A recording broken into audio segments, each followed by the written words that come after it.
Inside the Birds is back. What's going on, ladies and gentlemen? It's Geoff Mosher and Adam Caplan for another Inside the Birds. And I was thinking about this the other day, Adam. I remember in like February, a little bit before the combine, we were kind of talking about how it was kind of a dry, there wasn't too much splashy news going on around the Eagles. They're not firing a head coach or not trading quarter compared to last year. It was a pretty boring offseason for the Eagles. And my God, this continues to be, maybe not for the Eagles, but for the rest of the NFL, the wildest offseason that I've ever observed.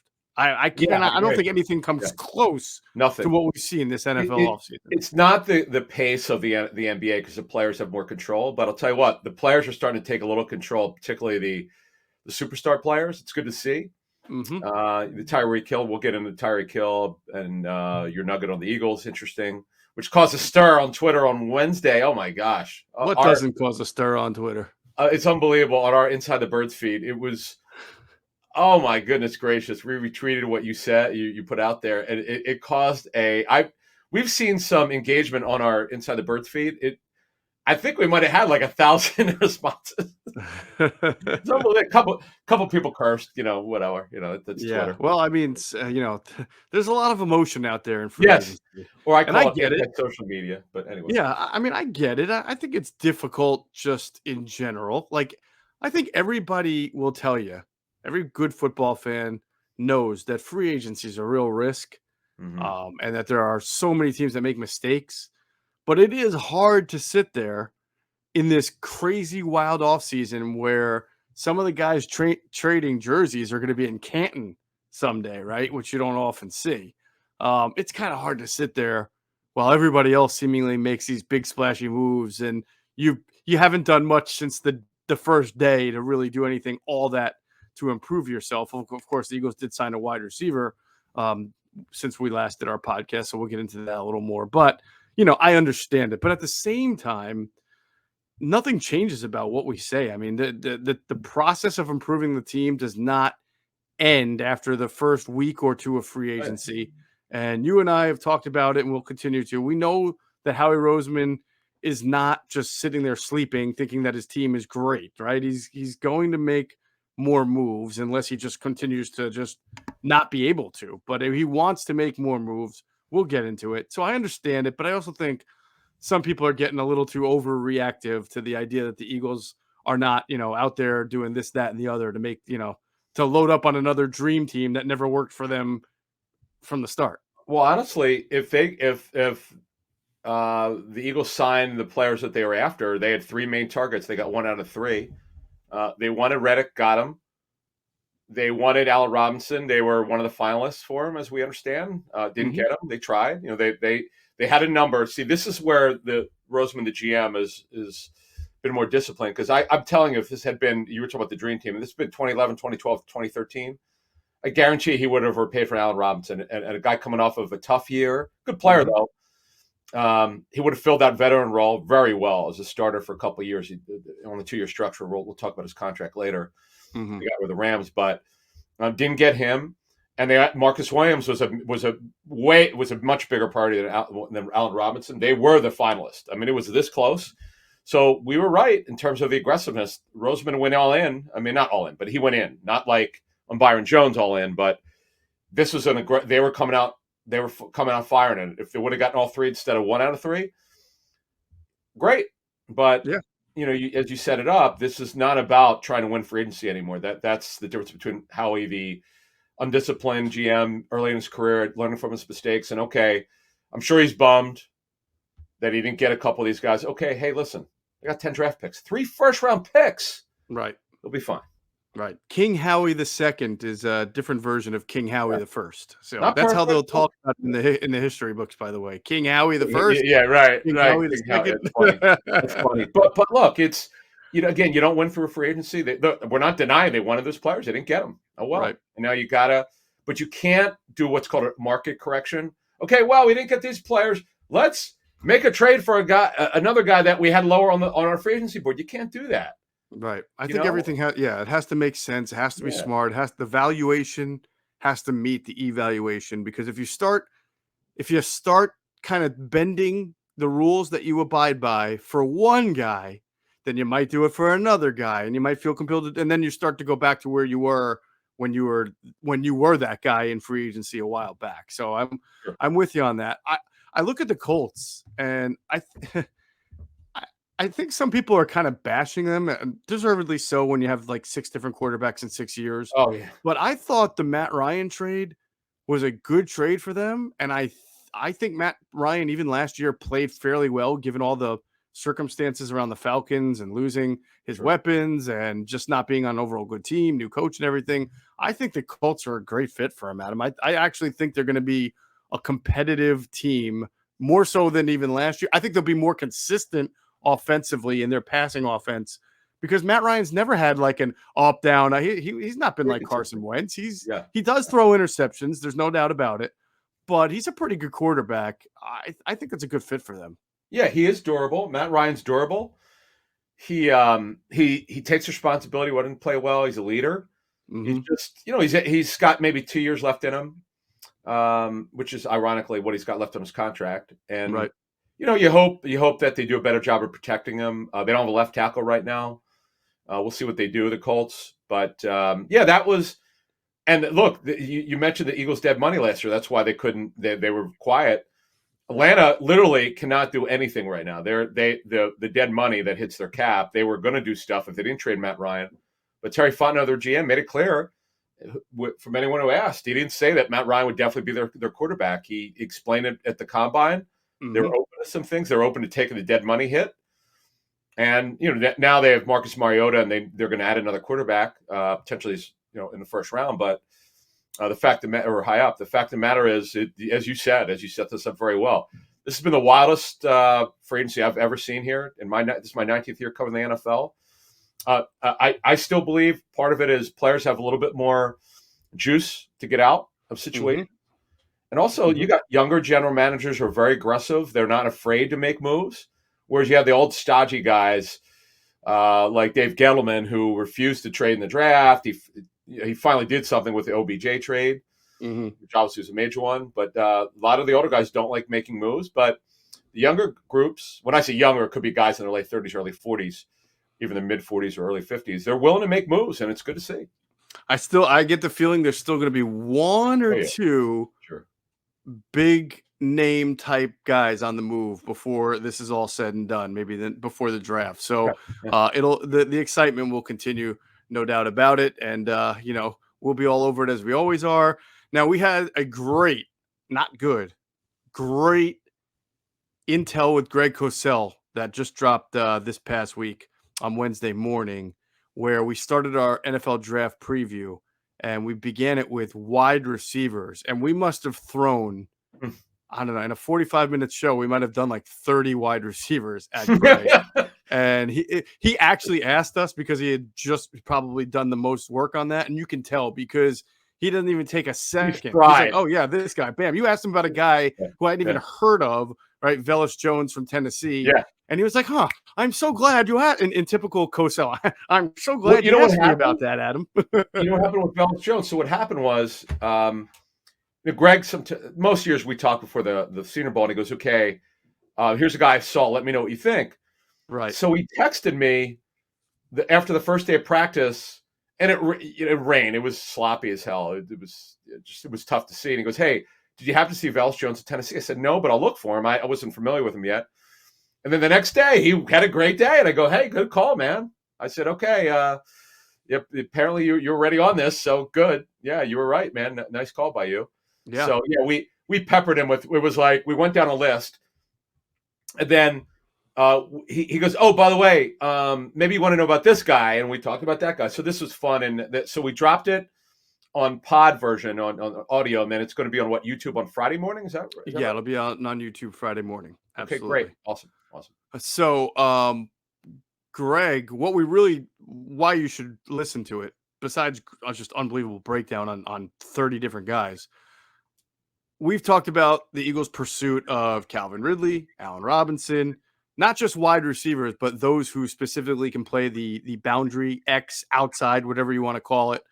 Guys that can maybe be movable, but you really ideally like them on that boundary spot because of what they can do offensively. And we were able to ask Greg about a bunch of guys in college that really fit that role and could for the Eagles if that's the direction they want to go in the draft. So that's a good reason why you should take a look, listen to it, because there are certain guys who I think really fit for what the Eagles are looking for in this year's draft. And we were able to get Greg on a bunch of those guys. So make sure you're checking that out. We had a nice little cameo from Jason Avant. He did our Football at 4 on 97.3 ESPN in South Jersey, our ITB radio hit. And it was really good. And timely because he did it on Tuesday, the day after the Eagles had signed Zach Pascal late Monday afternoon. So Jason was able to kind of give his scouting report, and I thought he had some really interesting conversation points about Zach Pascal and what he means, not only to the offense, but also to the locker room. So it's worth checking out on our ITB YouTube channel as well. And Andrew DeCecco will be at Penn State's Pro Day today. This is Thursday for most people listening to this. Nice. So what's that? Nice. No, it's awesome. Yeah. Wow. So he'll be there, and he's going to write off of the Pro Day as well. Nice. So make sure you check it out. Awesome. He also had the series that he's doing at him with the small school prospects. He just had Danny Gray on, and I thought it was a really cool interview. Danny Gray has from SMU has a really awesome story about being a real big time recruit, but then he was academically ineligible, had to go to Blinn Junior College. Then he went to SMU. Interesting reason why he chose SMU over some other schools, and really had a nice last 2 years there, and has worked himself into being an NFL draft pick, probably day 2 type guy. Maybe if he falls, he could be day 3 early, but definitely a vertical threat. I mean, the guy has got some major speed. Nice. Yeah. But Blinn, there's an NFL player who went to Blinn. I cannot. Yeah, his name is Cam Newton. There you go. Jeez. You think I would remember that? Say, okay, at least I was right. There's another one as well that Andrew remembered, and I can't remember it right now offhand. But yeah, definitely Cam Newton. Yeah, Blinn, and extra credit. What without looking it up? What junior college did Aaron Rodgers go to? Butte. In Northern California, right? Good call by you. Nice job. Oh, okay. Just wasn't pretty certain that's it. Yeah, pretty certain. Yeah. Is that also the same one that Danny Watkins went to? Ooh. I think it is. They have hockey there, or do they firemen? No, Great fire services program. Nice guy, Danny Watkins. Yeah. Definitely. All right, so we got a lot to get into, but again, make sure Andrew's going to be writing off the Penn State workout. So make sure you're headed to InsideTheBirds.com to check out his latest stuff on the website, as well as if you're interested in figuring out. I mean, there's a lot of Penn State, the linebacker Brandon Smith, you got Arnold E., the pass rusher, you got Jesse Luketa, of course, Jahan Dotson, who Greg Cosell covered. So a lot of good prospects coming out. Jaquan Brisker, the safety. I mean, there's going to be a ton of guys in the first 3 rounds that are off the board from Penn State. So looking forward to reading Andrew DeCecco stuff on that. Before we get into it, I want to remind everybody, we've been talking about our favorite resort place, Woodloch Pines up in the Poconos. They offer a world of experience for guests of all ages, from family team bonding games like the Woodloch Olympics to scavenger hunts, go-karts, water slides, and more. They also have world-class nightly entertainment and a nationally recognized golf course. It's one of the top destination spas also in the world. So, I mean, you can't go wrong with a golf course, a destination spa, and of course, water slides and world-class nightly entertainment. Woodloch's tagline is, "Together is a great place to be." And today, more than ever, we know that being together is what it's all about. So get your family up to Woodloch this year and reconnect like never before. Visit woodloch.com to learn more. That's WOODLOCH.com. And by the way, the Mosher family did the Olympics while we were there. Let's just say you don't have to check us for blood doping or steroids or anything. We did not finish. We did not medal. And didn't you tell us that you did a trivia game, if I recall? Well, there was sports trivia. There was tune trivia. Yeah, and we did great at the sports trivia until I started asking about those sports that aren't really sports, like tennis. Oh, be quiet. NASCAR. Yeah. Actually, I don't know. I play tennis like 4 or 5 days a week, but I don't know tennis all that well, like the history. The tennis question was who owns the record for the fastest serve in tennis history, and I Oh, swear I Roscoe never heard of that Tanner. guy. That should be Roscoe Tanner. It was some guy I never heard of. It Was it wasn't. I Roscoe don't even Tanner, think it was huh? Roscoe Tanner. Yeah, What? Okay. yeah. He did for So many years, but anyway, okay. yeah, we thought it was Goran Ivanisevic because he before Roscoe Tanner I think had it for a long time, but apparently it's like you know what it was. It's like, and this is all about sports these days. This is such a modern sports story. It's some guy who's not very good, but he's just really good at a strong serve. You know, it's like the pitchers in baseball now who can throw 100 miles per hour, but they can't locate, so they're all not that good. Mark Wohlers. Remember Mark Wohlers? Oh God, do I remember Mark Wohlers? Yeah, the 100 Braves.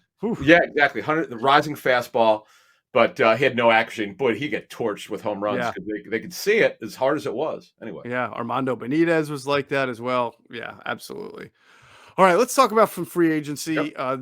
Since we last did our podcast, Zach Pascal, the former Indianapolis Colts slot receiver, signs a 1-year deal with the Philadelphia Eagles. And as a lot of other people have said, this was like the worst kept secret in the league because we knew how much Zach Pascal was a teacher's pet for Nick Sirianni when he was offensive coordinator out there in Indianapolis. Tell me what you make of it, Adam. So I will tell you this, though. The reason why I didn't mention it, I mentioned it on our last show that, hey, the name that we're hearing that they're probably going to pursue is Zach Pascal. I believe, though, if they would have signed Allen Robinson, which is really what they wanted to do, I don't know that Pascal would have been here.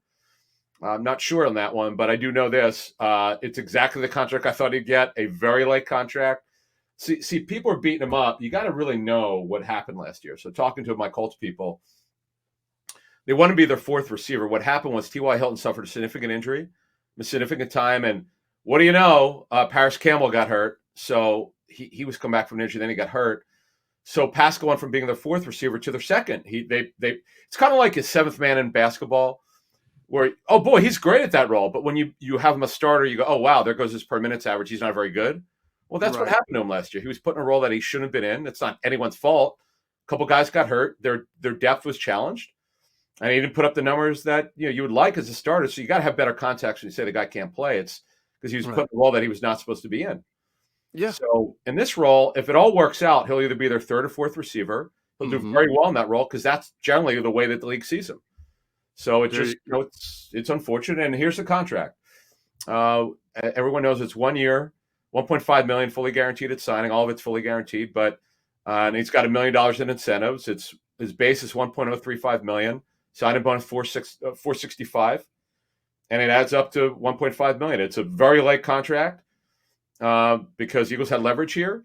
The Eagles could have, quite frankly, he was going to get the same contract now that he would have gotten in training camp. So it's no big deal. And let me just tell you, this has zero to do with what they're going to do in the draft. I mean, zero if you're watching this on YouTube. This impacts nothing. So don't worry about it. He's a tough guy. He'll block. He'll do the dirty work. He's a high character guy. Good for the lock. By the way, good for a very young locker room, in terms of their receiver group. But it has no impact on what they're going to do anything going forward. It's just he's a guy that you mentioned Sirianni likes. My mom could have predicted that this was going to happen. You're right. It's obvious. Right. But that's it. It's really not much else to say.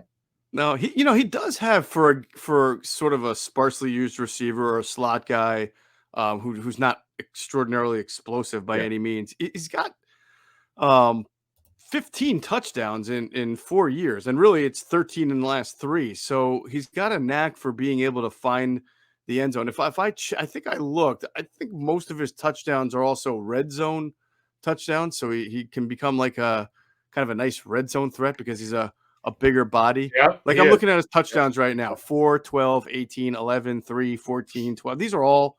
He's got one touchdown in his career over 18 yards. Somehow he had a 42-yarder, but everything else is in that 8 to 11 range. So I mean, he's a potential red zone guy. Yeah, he's not like it's funny because if you look at 19 and 20, and you look at his yards per catch, you go, wow, 14-8 and 14-3, but he's really not that. He's a run after the catch guy, physical guy. My buddy John Hansen, who's hosts the fantasy show with me, he calls him Zach Rascal. Because for fantasy, he's so annoying because when you least expect it, he does something. Yes. And then when you add him to your roster, you go, oh man, why did this guy didn't do anything? You scratch your head. But He's a depth guy. That's all he is. People don't need to get hot and bothered. I know they want the big names. Mm-hmm. We'll see. We'll get into that in a couple of minutes. The way his body size is at 6'2", 214, I sort of view him as playing the same role that J.J. Arcega-Whiteside played for the Eagles, and clearly Arcega-Whiteside, I can't imagine him being on the team this year, but he can be your slot receiver in your run game and throw a few blocks because he's a big guy and he's a willing blocker. Yeah. But if you want to pop some RPOs, if you want to actually throw the ball a little bit around that middle area of the field, he's probably going to give you more than J.J. Arcega-Whiteside gave you there. So you get the blocking that J.J. was giving you in the run game, which, by the way, was important. I mean, we joke about it, but that was his role. But then he can also give you a few extra, maybe 3 to 5 catches a game and a few maybe red zone targets as well, whereas JJ wasn't even giving you that. So that's about it. Yeah, I mean, look, to move forward here in a minute, if they draft a receiver in the first round, which seems likely, or they add someone via trade, one way or the other, they're going to add a significant piece of receiver. That will happen. We can't tell you it's so early in March. I mean, we're still far away from the draft, and there's plenty of time here. They got a lot of cap space, which is good. A lot of cash. You know, they have a willing owner to spend cash, which is super important. Pascal will be a backup if it all works out well, and he'll do a good job in that role. But if he's got to start, let's put it this way: if he's starting and nobody got hurt, they did a bad job in free agency. That's all, in draft, because that's not acceptable. He cannot be a starter week one. When you go to 11 personnel, if you want to be their third receiver, he's fine with that. We've got Devontae Smith. Well, isn't that a starting job now? I mean, they're in 11 personnel 60% of the time. But you know what? But the thing is with Goddard and Richard Rodgers, and they're going to they'll flip flop from 12 to 11. But if he's playing 80% of the snaps again, which he did last year, they got real problems. Like, that's not right because he's not explosive. I would agree with you on that. You look, I get that. Now, the other thing is we don't know. No one has the answers to this. Sure as hell worked when they went to being a running team. Now, are they going to still do that going forward? We don't know. There's a lot of questions. Right. I don't know.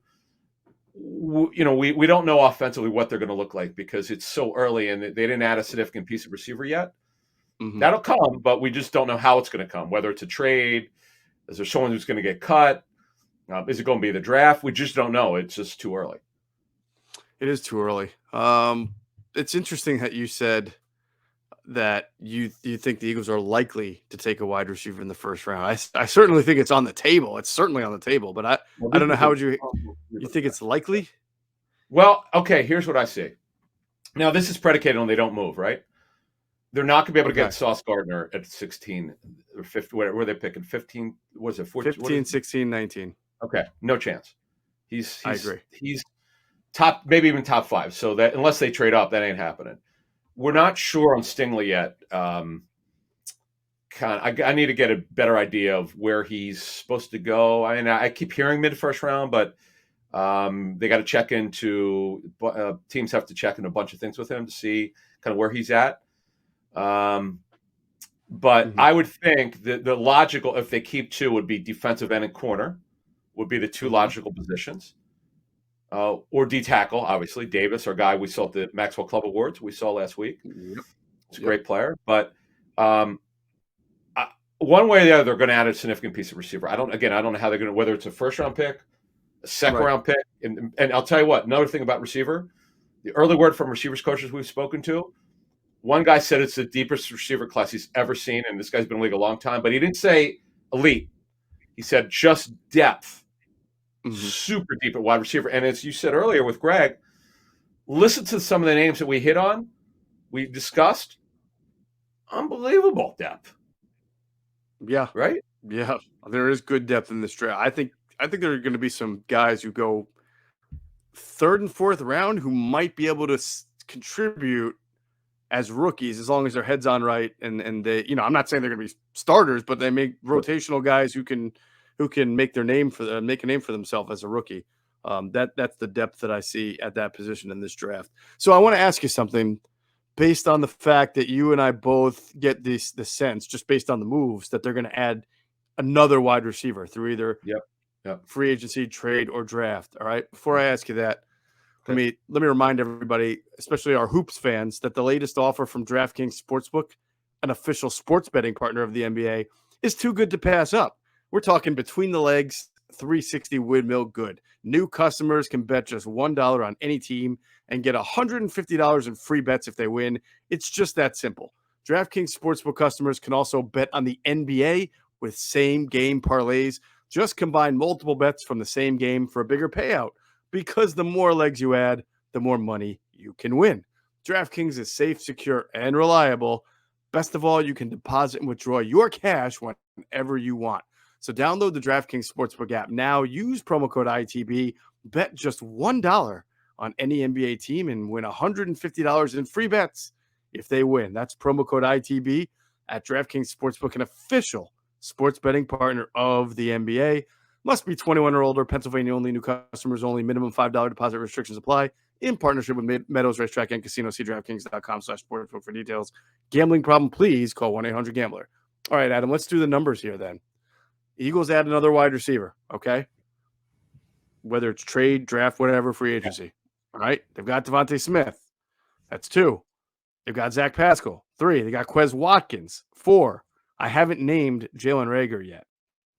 All right. No. So if we assume that they're adding another wide receiver of substance to this rotation and that Devontae Smith, Quez Watkins, and Zach Pascal are also going to be in the mix here, that makes Jalen right now your 5th wide receiver. That's a lot of money. It's not a lot of money in general, but it's a lot of money to pay a wide receiver who's going to be, I guess, a special – you're supposed to just be a special teams guy when you're a 5th wide receiver. To me, that signals – actually, yeah, I mean, it's $1.8 million is nothing, but that's – you can't But that's a lot for a 5th wide receiver is what I'm saying. He's not playing, right. He's on the outside looking in. Let's be real here. It hasn't happened. Even the guys that we talked to before the draft, they're kind of surprised he's not been a player they expected. Mm-hmm. We could say, "Oh, we want the Eagles overdrafted." We know that they should have gone by their board. That's indisputable. It's been well reported by the Athletic, us, and other people what the pick should have been. And not only that, what the Hurts pick, what that shouldn't look like. But hey, it is what it is. It just at this point, it's like give the guy a chance somewhere else. I don't see it. I don't see it. It just hasn't happened here. Because as you just said, if he's on the roster, they cannot depend on him. They have to act like whatever they would get out of him would be a plus. Now, is he way more talented than J.J. Arcega-Whiteside? Obviously. But it's just not happening here. He needs to go somewhere else. He needs to get a fair chance. I hope they would do that. I really hope that they would figure out a way to move him somewhere and let him just try to figure it out somewhere else. It's not going to be a good look for either the player or the franchise if he's your 5th wide receiver, your former first-round pick, sitting there on the bench, just watching, and then if he has to go in for an injury and getting booed immediately, it's just do right by the kid. If you're going to bring another wide receiver in, I know that in general the Eagles aren't the only team that does this, but when you draft a guy in the first round, you don't like to have to move on after 2 years. If things don't work out, you want to give it as many opportunities here. And it worked for Nelson Aguilar, but this is a different situation. You've already built other first round picks and another potential big name in there. I just think it would be best for the kid if they best for both if they moved on. Well said. I can't disagree with any of it. You outlined it very well. It's just not fair to him, right? The way you set up is perfect, because if he's going to be their 5th receiver, what's the point? Just right. And as you see, not that $1.8 million is a lot of money for a backup receiver, but if the guy's not, 5th receivers don't play unless somebody gets hurt. Mm-hmm. I mean, yeah, we don't know what this Eagles offense is going to look like. It's too early. We don't know if they're going to be heavy 11 or heavy 12. They'll play 12 because with Goddard, and I'm sure they'll add another tight end. That'll happen at some point. They got 10 picks here. See, the other thing is, right, when I say a significant piece of receiver, if they don't make a trade, right, they've got such great flexibility with those 3 first-round picks. They could trade down in the first round and then pick a receiver later in the first round. Like, they also could do that. We'll outline more of this, folks. We promise. We had some great questions about their possibilities of trading down. We've got an Ask ITB coming for you, because we got like 80 questions. We can't get to all of them, but we've got a bunch and a couple of really good draft questions about what could they do if they trade down, and we'll have that for you on their next one. All right, let's talk about a different wide receiver. One that just moved, Tyreek Hill, going from the Chiefs to the Miami Dolphins. I have a lot of thoughts about this, but one of my first thoughts was, oh my god, that Jalen Waddle and Tyreek Hill are on the same team. Now you remember last year when we did draft preview stuff with Greg Cosell, the player that he said Jalen Waddle most comps to favorably is Tyreek Hill. He didn't say he is Tyreek Hill. He just said he has very, very similar comps as far as speed, change of direction, versatility. Now they're on the same damn offense. I mean, the things you can do, especially with the 49ers offensive coordinator there now, with using these guys in motion in the backfield and just RPO game. Holy cow. I mean, Well, just, think about oh my this. And now, God.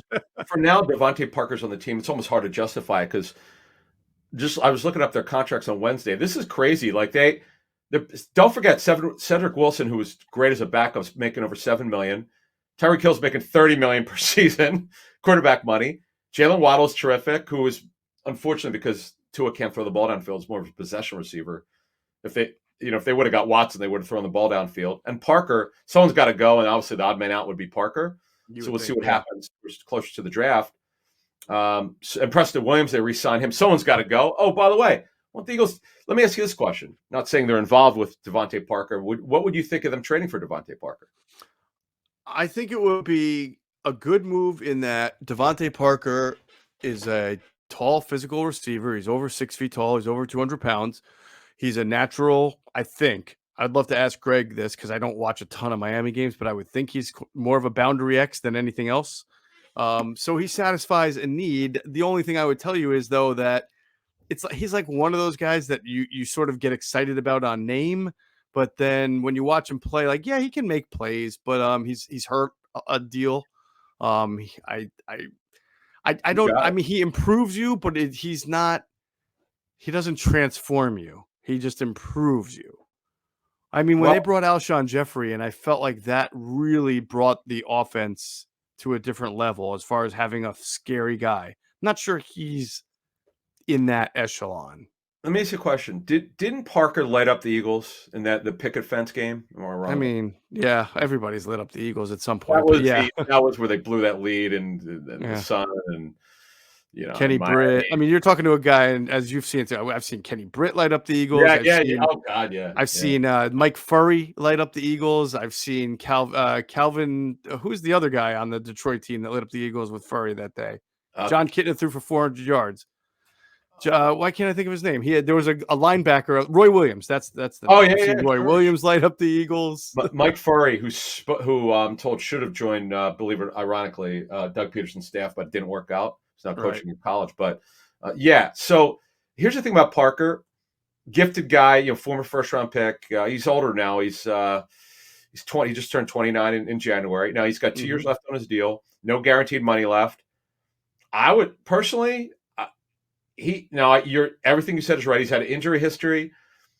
Very talented guy that will go get the football and can run, but he's been inconsistent. He's had injuries. The Dolphins, he's gone through a lot. He's had a bunch of GMs and personnel people. He's worked with a bunch of coaching staffs, but he's pretty gifted. 14th pick overall in 15. I would personally, if you and I were on the show, I said, you know what? I would take this guy. I'd still draft someone. I definitely would draft someone, but he would alleviate the issue to have to reach for someone if we felt we needed to get a receiver in the first round. But this guy could play, but as you said, he's maddening. He's got the gifts, but he doesn't always bring it. But he would buy us some time. I'd give up a 3 for him. 2 years left on his deal, right? Yep, no guaranteed money left. Yep. Oh, see that's a fair 3 then, because you've got 2 years of control of him. And at a good price too. You said no guaranteed money. He makes a lot of sense. He really does. I wouldn't be shocked if the Eagles looked into him. Unfortunately, he makes a lot of sense then for a lot of teams looking for a wide receiver. So we'll see if the Eagles have company or if the Eagles even get involved. Yes. So back to Tyreek Hill. Are you surprised that happened? No, here's what I think happened. So the Chiefs were working on an extension with him. Right. I strongly suspect, based on people I've spoken to who seem to have an idea what happened, pretty strong source, that if the Devontae Adams deal did not happen, they probably would have had to deal with Hill. I knew it. But that money, Mm-hmm. first of all, the trade and then the money Right. of $28 million per season, and now obviously Tyreek just beat it with Rosenhaus got him $30 million a season. The structure's tremendous. It's so player. It's they got look. They had leverage. I mean, I knew Joe Douglas would not do that deal. I just knew it. Right. Just I know they had interest, but I just didn't think that's something he would get involved in heavily. And they didn't. They made the play for him, but that's not he went to Bill for the draft. But when a guy like Tyreek Hill becomes available, we could argue, we could debate who the best receiver in the league is, but he's unbelievable ball tracker. We know he had the off the field issue, which was significant years ago, but didn't get charged, and he'll play in South Beach. And now the Chiefs they've got a big challenge now, because you lose Tyreek Hill, all the draft picks of the world are not going to make up for losing a guy like that. He's unbelievable, and don't forget, Travis Kelce is now in his 30s, so they have some work to do. Is it interesting that the Chiefs didn't try to get Devontae Parker in return? It's funny you say that. I thought and I don't know this, and I didn't see it reported anywhere. If I'm the Chiefs, and it could have been a deal breaker, I would have tried to get Waddle, because that's what I would have done. I'm sure. Of course you would have tried to get that. Look, I mean, Mecole Hardman's an underachiever. Marquez Valdes-Scantling visited on Wednesday. I know the Packers want him back, and I know there's another team on him. But if you really look at what they have, is Juju just came in there. Juju Smith-Schuster, we outlined, the deal he got is really only 1 year at $4 million. Eagles had a passing interest on him. Hardman, who's been an underachiever. Josh Gordon's back, please. They just don't have much, man. They're going to have to do. They're not that receiver's a hard position to replace, but it is when it's Tyreek Hill. You cannot replace him. There's nobody like him in the draft. Yeah. Now, who would you rather have for the Eagles, Parker or MVS?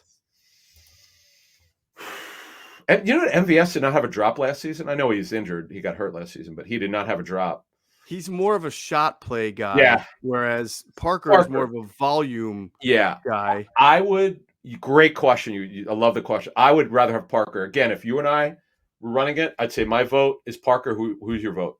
I think Parker's the better player, but I think within the confines of the Eagles offense, having Devontae Smith and Dallas Goedert as target monsters, I think MVS to be the guy who takes the top off the D and can make the plays 40, 50 yards downfield, might be a little bit more efficient for Jalen Hurts. We know Jalen Hurts can get the ball down the field when he has time and he has the right technique and he's not rushed. So he can make the throw. We've seen him do it. And maybe MVS would give him that opportunity to do it more as long as the protection was there, as opposed to Parker, who, might get lost in the sauce between behind the other two guys. That's something the Eagles are probably thinking about a little bit and considering. I mean, you can't base it on that. You have to hope that your quarterback continues to, get better and sees progressions and everything. Parker, let's put it this way. Parker's been obviously the better player, and he's been more productive. Yes, definitely. But it also took Parker a long, because of the injury history, it took him a long time to get it going. Right. But he's a pretty gifted guy. It's just that the variance of his career, it's why some people call him an underachiever, which I think is fair. But MVS is interesting. You're right. He's definitely a shot play guy. It's too bad he got hurt last season. And again, that's pretty impressive, not dropping a football. But with Devontae Adams in Green Bay, you're not going to get a lot of targets. He's never been a target guy because of Adams, who's now with the Raiders. Right. So here's what I can tell you. I tweeted this, and for those who didn't catch it, and this bothers a lot of people, and we'll talk about it a little bit. But I was told by really good sourcing on this that the Eagles were not in at all on trading for Tyreek Hill. So do we know think that surprises? Not. I got this from a couple of different sources. One of them said maybe early they might have shown, but by the end of it, when there were a couple of teams involved, and then eventually became, the Jets and the Dolphins, the Eagles were nowhere to be found on that. So, does that surprise you? It sort of does surprise me, but doesn't surprise me. I think because of the compensation and the contract, the Eagles have never really paid a wide receiver like top market money. They've True. always, if they had a good one, they've always tried to extend him quickly before they had to do I that. mean, they paid Alshon well, they paid Deshaun well, but they didn't pay him top of the market. You're absolutely right. Right. Yeah, that's interesting. See here, I like I it's crazy. I went through the feed our ITB feed, Twitter feed, just to see some of the responses. There's a typical, how do they not trade for him? Then there was the smart fans that get it. You're paying $30 million a season. The structure's so player friendly. You're stuck with him. Not that you're stuck with Tyreek Hill, but you get it. You can't get rid of him until after 3 years have passed because he's got what's called an advance guarantee on his contract. If he's on the roster this year in March, next year's base salary is fully guaranteed. That's the way it's going to be in year 2 to year 3. Mm-hmm. So you can't do anything with it. Not that you want to. He's a great player, but then and by the way, Miami gave up more than the Packers did to get Adams. Right. I know that Tyreek's almost 2 years younger than Adams, but still, Miami gave up a lot more. I mean, they to get Adams. Which I'm sorry, you said Miami gave up more to get Adams. No, I mean Miami gave more to get Hill, and then Hill, the Ravens gave up to get Devontae. Yeah. So I see both sides of this. Like, I think it's fair to say that the way the Eagles are going, to pay all that money and give up the compensation for one player who, while he is, I think he's the best wide receiver in the game personally, because of how dynamic and explosive and how he changes the game. I know Cooper Kupp is great, but I feel like you can do more with Tyreek Hill. But either way, you could say, like you said before, you could throw a couple names in there. But I think that the fact that he's got 6 years behind him already. I mean, how many great years does he have left compared to someone you might draft this year? And then the money involved, I can understand why the Eagles wouldn't consider that. But by the same token, those who argue and say that the Dolphins have done seemingly a lot more to surround their young quarterback, who they may have questions about with talent than the Eagles have. I think that's somewhat of a fair argument too. Absolutely the only thing that's not fair is that this offseason's not over yet. So you can't judge the Eagles and Dolphins without seeing the final result of what they do. Right. Remember, the season starts in September. I get it that people are pissed off that the Eagles haven't gotten, or they got the one prime free agent in Reddick. Mm-hmm. He's a local guy anyway.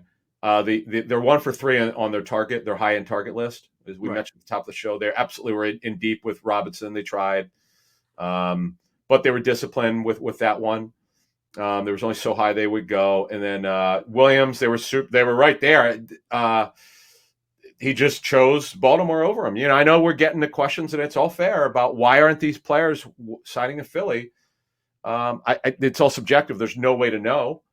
But Robert, I don't know. There's some reporting. I don't know if it's true or not that Woods was giving one of the teams is the Eagles, and he said, I don't know what I haven't asked, so I don't. I just saw some stuff out there that the Eagles were involved. I don't know if that's true or not, to be honest. Right, I don't either. Yeah. So no, it's this has been a different kind of offseason for the Eagles. There's no doubt about it. If you were to tell me like 5 to 8 years ago, right, when I'm on the beat every single day, I'm grinding. Well, I'm grinding now, but it's just differently. If you were to say, hey man, in like 5 years, the NFL is going to have the wildest offseason that you can ever imagine, and the Eagles are actually going to be like, on the sidelines watching it, I'd be like, get out of here. You know what I'm saying? What's that? Yeah. Not for lack of effort. It's not like they. No, I know. They came out swinging, and they, they missed on 2 and got 1. Yeah. Do you think that's going to work out for Miami? Do you think that'll work out for Miami, the Tyreek Hill deal? Here's the problem. Tua cannot be the guy. He doesn't throw the ball well enough. I've seen enough of him. I've talked to enough people who know. Great kid, small frame. He's a point guard. He's target practice, short, 20 yards, 15, 10.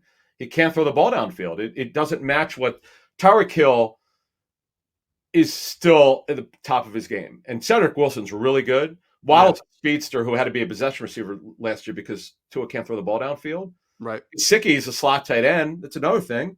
Yep. Who's more of a finesse tight end, but he's the guy. The problem that they have is they don't have the quarterback. The fact that they were super in deep with Deshaun Watson, then the former head coach didn't want Tua. He wanted Watson, and the owner signed off. The GM's Chris Greer Mm-hmm. signed off on it. It just tells you they gave you the answers to the test. He wasn't. They knew they made a mistake on Tua. Now he's got to be their guy for the season. He is an accurate passer, but in this league, when you have this kind of speed, as you outlined it, plus Parker, size and speed and versatility, Gesicki's a slot athletic tight end. Show me a group of 5 pass targets. My goodness gracious. No, that's fair. You wonder if Tyreek is going to rethink this one in a few years. You know, I could have stayed money. a little less money in Kansas City. You know, and you know, try to compete for Super Bowls year in year out, and then to go into the Miami, which is like, you know, they can't get out of their own way every other year. Their line is bad. You know, they fixed the Teron Armstead as their left tackle. They signed Connor Williams from the from the Cowboys. But the right sides, they don't know what it's going to look like. They got to figure out center. Although Williams could play center. So it's great to have all these pass targets, but if you don't have the quarterback, the offensive line, it doesn't really matter. Right. So they to me, if Tua doesn't kick ass this season, he definitely won't be the quarterback at 23. He's got to have a great year. Mm-hmm. He's got to be a reason why they made the playoffs and did something rather than be not the guy who got them there. Yeah. I don't dislike Tua too much. I want to see him. I think you're right. This is the prove it year. I know he doesn't have the strongest of arms and doesn't get the ball downfield. I feel like he's like sort of got this left-handed Drew Brees thing going. If you just get him the right guys in the right line, which, you know, they got Teron Armstead, then you might see somebody who really comes into his own. But like you said, we'll know by the end of next season if that's the case or not. So let's move on from the Tyreek Hill stuff. You have contract breakdowns for the 2 Eagles that signed last week, right? Reddick and Ward. Yes. So let's go to Greg Ward. He didn't get any guaranteed money, but he got the minimum for his years of service, $965. He gets a $35,000 roster bonus if he's on the roster. Not only on the roster, but he's active for week 1. So he's got, and the total's $1 million, but no guaranteed money. So he's got what we call the old school make good contract. To get paid, he's got to be on the roster. So it's nothing. I mean, it's, you know, it's far less than the. I didn't know this was going to be the case. I gave the example of you could bring any of these RFAs back for $900,000 and then guarantee it. Mm-hmm. So they didn't guarantee it, which is for Greg Ward. You don't have to guarantee anything. They had no competition for him. Mm-hmm. So that was $965 and $35,000 in a week 1 active roster bonus for $1 million. And who's the other player? Haason Reddick. Yeah. Wait, real quick before you do Reddick. So Ward got 0 guaranteed dollars based on the breakdown I was sent. Yeah. So Andre Sachare got more guaranteed money than Greg Ward. Well, here's why. Because Sachare is definitely going to be on the team. Yeah. Well, not that you couldn't cut him for what he got paid. Right. But if you're going to guarantee somebody who has a role, Sachare's got a role. He's one of their better special teams players, right? Yes, he does. Yeah. Yeah, he might be their best special teams player. Yeah. Yeah. So he's got a role that's clearly defined. Mm-hmm. That's why he's back. And by the way, they gave him guaranteed money as exclusive rights for agents. So give the agent and the club credit for getting that done. Give him a little bit of money that's you can put in his pocket. But you know, Boston Scott, I don't have his breakdown yet. I asked for it, I haven't gotten it yet, but I'll have it for the next show. Okay. I have a feeling he got a little guaranteed money. I think he got a little guaranteed money. That's interesting. He should, because he's a guy who could have just waited. I understand he didn't get much interest in free agency, but you know what? At some point, there's still a lot of running backs on the board as we speak here Thursday morning. Gosh, there are a lot of running backs out there. It's the one position that D tackle and running back that are loaded. Receivers been picked over. Mm-hmm. But we'll see. And then for Haason Reddick, it's a little bit different than had been reported out there. I'll explain it as soon as I find it here. Man, I tell you, capitalism is a hell of a thing. No, Devontae Adams. Yeah. No, oh God, that Devontae Adams contract is good. But Andre Chachere being able to get more guaranteed money than Greg Ward. Greg Ward must be like, dude, I have been in this league for how many times? I've been cut 1 billion times. I finally carved an itch out for myself. Right. Oh, Reddick. Man. So Reddick on his 3-year deal, he's got a 3-year void. 25 through 27. So the way they structure it is typically the way they do it with these extensions or when they sign players. Minimums for the first 2 years. Big signing bonus, $13.715 million, and then he has an option bonus. See, they do these option bonuses, and then what happens is it's a fully guaranteed option bonus of $13.67 million. So if you add up the signing bonus and the option bonus plus the base salary, it becomes $30 million fully guaranteed at signing, and that's it. Nothing. How much of the guaranteed money is on the books in year one? Do we It know? is, drum roll, please. Good question, my friend. It is 15 clams, 15 million. So about half of it is going to be paid from a book standpoint, is off the books after this year. Yeah. Now understand deferrals. Most teams defer guarantee, like they owe it to them, but they don't. In terms of when they pay in the cash, Right. it's up to the language of the contract. But as Yeah, far as no, I'm just kind of getting an idea yeah, of could year they one, theoretically get out of the contract after 1 year? it's really got a 2-year structure. So great question. So year one cash is 15 million. You could post June 1 him though by this time next year if he has a terrible year. I'm saying. Well, the problem it's not going to happen because I'll tell you why. Because the second year cash is 15 million, they're not going to do that because the option bonus is due next year, but it's fully guaranteed. It's really, see. Here's the thing, and here's why. On your point, this is a good one. After year 2, they could cut them. They'll have paid. They'll have exercised the option after year 2. Or yeah, I think it's actually. I'm sorry. I think it's probably due. It's probably due in March of next year. Right. I don't have the language when it's due, but they owe it to him. So what happens is in year 3, there's no guarantees in his base salary, $13.75 million, and he also has a third day of the league a roster bonus due of $1 million. Oh, which all this the reason why I keep track of this stuff. John Clayton, the late John Clayton, who I miss dearly, great guy. Terrible. Rest in peace. Everyone knows what's happened to John. Now, John is probably a big reason why I look at contracts the way that I do. Roster bonuses always tell you a story. It's a small part of, like, okay, again, his base salary, there's no guarantees in year 3. The $30 million is paid in the first 2 years, but it makes him make a decision. So by the third day of free agency in year 3, if he's playing well, they'll pay him. They'll pay the roster bonus because it's on there. They'll just leave him on the roster. If not, they're not going to pay that $1 million. Right. If it's, they'll that's it. Yeah. So it's basically a 2-year structure and to pay the guarantees in the first 2 years. Okay. Interesting. Yeah. 2-year structure on that. So it certainly doesn't preclude the Eagles from taking a pass rusher in the draft who may be more suited to playing the Sam backer spot in this defense than the actual hand in the dirt DN spot that they're also going to have. Man, I love talking about this. It's so nice to be able to talk about something schematically different than the Eagles have been doing. So here's the thing. We still don't know. Okay, yeah. Do we know that? See, here's the thing, and I've seen it out there, so we'll address it. People are like, well, is Gannon going to use him right? We have the same questions as you do. Okay, so they used. We'll get to Genard Avery because we have a nugget on him in a minute, but they play their defense a specific way. I still don't think they had the right players for this defense again and had to run. I don't think he ran it quite the way that he wanted to. You did a bunch of stuff, particularly the second half of the season. Now that he's got Reddick in there, he's got a primetime pass rusher who's a run and chase guy. I expect him to do the similar. Not all this. You and I were lucky enough to talk to a very strong Panther source over the last week, who kind of gave us a breakdown of what Haason Reddick looked like to him. And he said you have to use him a certain way. If not, it won't work. Right. As long as he's just used primarily as a pass rusher and you let him run and chase, it's going to be a home run. If you have him covering guys and having to play rundowns, it'll never work. That's not what he does. Now, Genard Avery, by the way, can do that because he did that last year. Right. I tell you, when I've been looking at linemen in the draft, I find myself looking at guys differently now. Looking at guys in what position they played in college, if they played in multiple fronts, like guys that in the past I would say that's not an Eagles defensive lineman, right?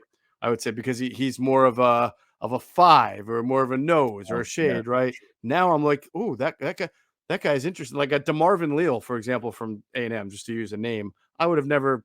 He's not like an explosive edge guy, but he's got power to him and he's got multiple front kind of ability.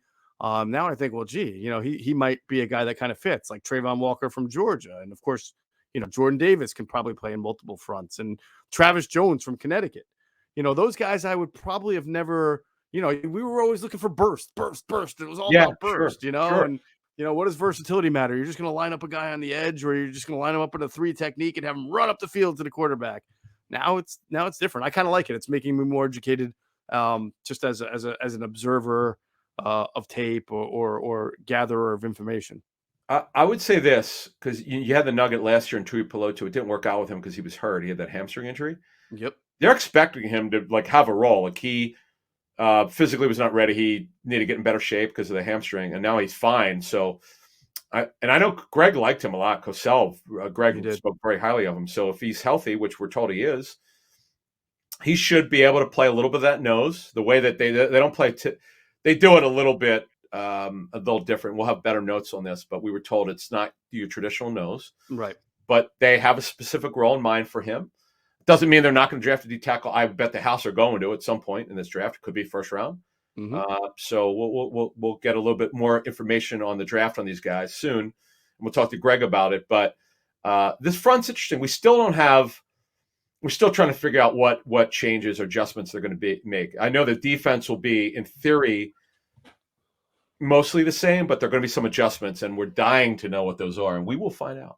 All right. Well, you mentioned Genard Avery. I want to get to him in a second. First, I want to remind everybody to check out our friends at phlsportsnation.com, enhancing the fans' experience with their coverage of all Philadelphia sports teams for the fan, by the fan. That is their motto. So make sure you check out all their great work on phlsportsnation.com and on Twitter at phlsportsnation. We'll pause real quick for another word from our great sponsors, including our friends at Sky Motor Cars. And if you hop out there into Sky Motor Cars out there in Westchester, PA, make sure you tell them Adam and Geoff sent you. You'll get a great deal. Now, I remember when they signed Reddick, reporting that I was hearing that it doesn't mean that Genard Avery is certainly not, or I remember saying if they didn't get the Reddick or the guy they looked for, I was told they were happy with what they got from Genard Avery last year, as far as him learning the new position, the scheme, playing that first and second down role. Right. So what do you know about him now as an unrestricted free agent? No, we actually both said that. We had heard that they still have some interest in bringing him back. But as you said, though, that was, I think, prior to if they didn't get Reddick. No, but here's the interesting thing. So what we're told is they have actually, even with Reddick back, they have interest in bringing him back. That is interesting. So what we had said was Gannon was very happy with him. He played a role he'd never played before, Avery. He took it. He did it. He ran with it. He did a good job. I still don't like the way that they used him because he's a pass rusher, not a run guy. But you know what? I know he's got super long arms for a guy who's 6 feet even. But he did a great job with it. I mean, he's explosive pass rusher. We know that. We saw it up close. That Niner game 2 years ago was unbelievable. I think he has twitch and explosion to him. But, I mean, I also think it's fair enough to say we saw enough of him in Schwartz to know that he was a flash pass rusher. He had that great game like against the 49ers, but then there were games where he got used and did not generate pressure. But again, I'm sorry. I said he's blockable if you know where he is. See, I believe he'd be way better. He visited the Falcons earlier this week. Mm-hmm. They were on 34 under the great Dean Pease. He'd be perfect for 34. Yeah, I know the Eagles.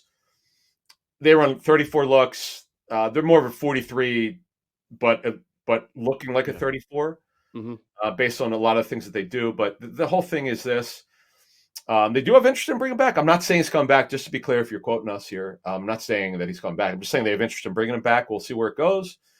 So that's not what I thought about a week ago, but look, I agree with you. I'm sorry. I agree, because I kind of thought after Reddick that they would probably be, all right with I'm getting a nosebleed in the middle of Patrick Johnson. How about that? Yeah, Patrick Johnson. Yeah. I thought that maybe that would be the guy that they looked at, but Patrick Johnson's a 7th round pick, so I mean he's exactly right. He's gonna make the team, But with Avery, see, he played that rundown look. He on the fly front, and he just did a good job. I mean, I'm really blown away with. I don't know how they knew he can do that. I never would have believed it. Like we didn't quite see it in training camp. Mm-hmm. The guy's been a pass rusher. It's really Yeah. he's a sub package rusher, and he became a rundown guy. I mean, I give Gannon credit for that. I mean, it's not kind of how other teams see him, but nice story, and we'll see. Again, we're not saying he's coming back, but they have interest in him bringing him back, and we'll see where this goes. But other names we're hearing. I know people. We'll get to the Honey Badger in a second. Kind of what may or may not happen around the league with him. People have asked us a ton of questions on him. We're happy to address it, but that safety position for the Eagles, man, is fascinating because that. We talk to people from other teams. People from other teams, based on the way Marcus Epps looked last season, apparently he's really good. Like, spoke very highly of the guy. Yeah, well, here's the thing. Marcus Epps can run. Is he perfect? No. Is he, is he going to come up to the box and, lay you down? No, probably not. But he can run. I mean, we've been talking about Marcus Epps for 2 years now. If you remember 2 years ago, I think I had that nugget in training camp that he was looking very impressive. And the coaches liked what they were seeing. That was like 2 years ago. So wow, that's right. Yeah. The kid can play. He can cover. He can run. He runs better than Anthony Harris. Anthony Harris does not run very well. He's not asked to, but when you talk around the league, people think that if you paired like if you brought Tyrann Mathieu to the Eagles, that he would fit what the Eagles do on a back end as far as being able to have a safety who can kind of run up a little bit, play that robber, stay deep. You probably wouldn't have him defending in the slot like he used to because you have Avonte Maddox for that.